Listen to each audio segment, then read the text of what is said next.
আসসালামু আলাইকুম গাইস, এখন আপনাদেরকে দেখাবো কিভাবে মাটির চুলায় কাঁঠালের বিচির মাছের ঝোল রান্না করতে হয়। এর জন্য আমি একটা পাতিলে তেল গরম করে নিচ্ছি। এরপর এখানে দিয়ে দিচ্ছি পেঁয়াজ কুচি, কাঁচা মরিচ কুচি, দিয়ে দিচ্ছি রসুন বাটা, দিয়ে দিচ্ছি 1 চামচ লবণ,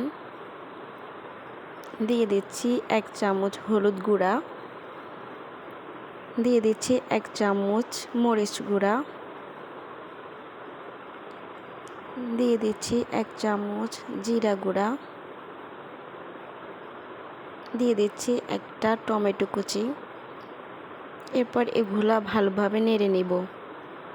এরপর সামান্য পানি দিয়ে মাছগুলা কিছুক্ষণ পর্যন্ত জাল দিব। এরপর আরও কিছুক্ষণ রেখে দিব। মাছগুলা থেকে তেলগুলো উপরে চলে এসেছে। এখন এখানে দিব কাঁঠালের বিচি।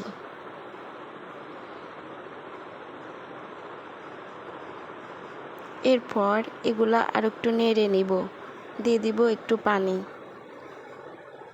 কিছুক্ষণ রান্না করব, দেব।